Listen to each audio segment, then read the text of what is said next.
जनतेचा अधिकारनामा, जाणीव हक्काची या न्यूज चॅनलमध्ये आपले स्वागत आहे.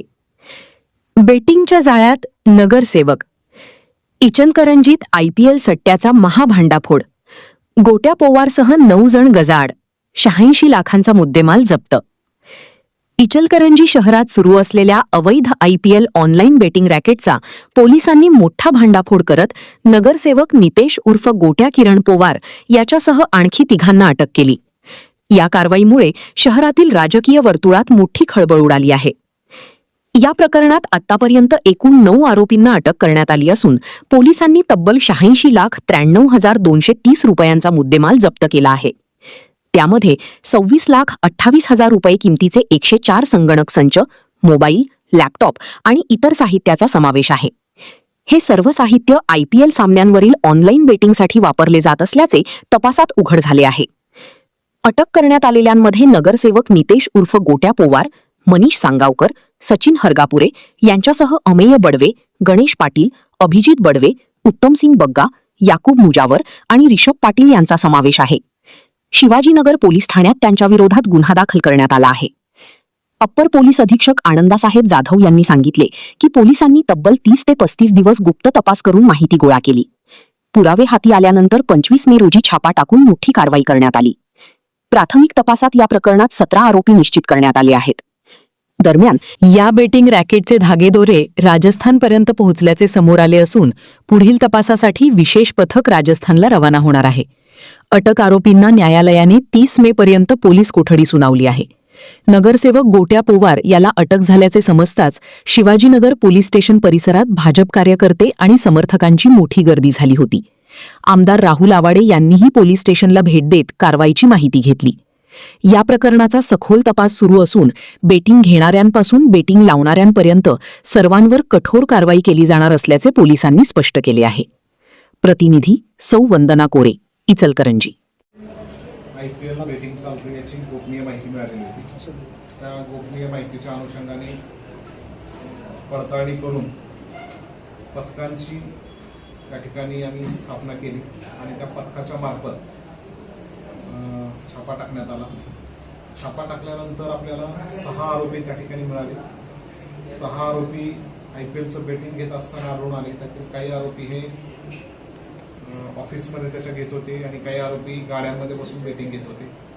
तर अशा या 3 गाड्या जे ऑफिस आहेत आणि त्या ठिकाणी ते ऑफिस देखील आपण त्या ठिकाणी जे साहित्य मिळवून आलेलं आहे, 12 मोबाईल, लॅपटॉप, त्यानंतर रोख रक्कम आणि त्यांची 3 चारचाकी वाहनं अशी या कारवाईमध्ये जप्त करण्यात आली होती.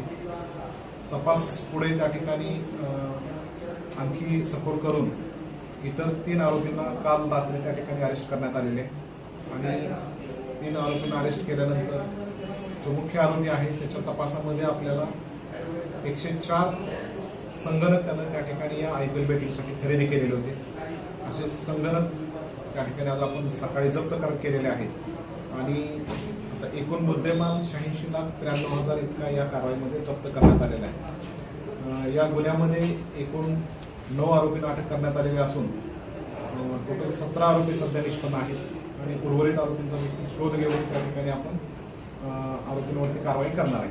आणि गुन्ह्याच्या तपासामध्ये आणखी जर आरोपी निष्पन्न झाले तर तसे आरोपी ॲड करून त्यांच्याकडून तपास करून या गुन्ह्याच्या मुळापर्यंत जाण्याचा पोलीस विभागाचा प्रयत्न आहे. ह्याची व्याप्ती राजस्थान, कोल्हापूर, सांगली. गुन्ह्याचा जो बेस आहे तो मूळ या ठिकाणी इचलकरंजीमधले सर्व मुख्य आरोपी आहेत. परंतु यांना मदत करणारे काही आरोपी हे बाहेर राज्यातील, बाहेर जिल्ह्यातील त्या ठिकाणी असण्याची शक्यता आहे आणि तसा तपास सुरू आहे. जशी माहिती मिळेल त्या पद्धतीने तपासामध्ये पुढे कारवाई करण्यात येईल. यांची मोडस ऑपरेटी कशी असायची म्हणजे IPL घेण्यासाठी? यांनी एक ॲप्लिकेशन तयार केलं होतं, पार्क 247 नावाचं. तर त्या ॲप्लिकेशनवरती ते जर मास्टर ID असेल तर त्याच्या अंतर्गत खाली युजर्सना ते ID पासवर्ड द्यायचे आणि मग ते युजर ID पासवर्डचा वापर करून IPL सामन्यातील बेटिंग त्या ठिकाणी लावत होते. आणि तो व्यवहार जो आहे तो एकतर कॅशद्वारे व्हायचा किंवा ऑनलाईन व्यवहार व्हायचा आणि अशा पद्धतीनं हारल्यानंतर किंवा जिंकल्यानंतर ते संबंधित युजर्सला ती रक्कम दिली किंवा घेतली जायची. म्हणजे मुख्य आरोपीचा त्या कार्यालयामध्ये बसून ते हे त्या ठिकाणी सट्टा घ्यायचं काम करायचे आणि इतर काही आरोपी होते ते गाड्यांमध्ये फिरून सट्टा घेण्याचं काम करायचे. अजून ह्याच्यामध्ये 3 ते 4 गाड्या असं प्राथमिक अंदाज आम्हाला असं वाटतं. असण्याची शक्यता नाकारता येत नाही, परंतु तपासामध्ये निष्पन्न झाल्यास त्या गाड्या देखील जप्त करण्यात येतील. जनतेचा अधिकारनामा, जाणीव हक्काची. या न्यूज चॅनलमध्ये जनतेच्या हक्काचा आवाज. सत्ता व्यवस्थेचे प्रश्न थेट तुमच्यापर्यंत. जाहिराती आणि बातमीसाठी आजच 70 57 87 98 02 शी संपर्क साधावा.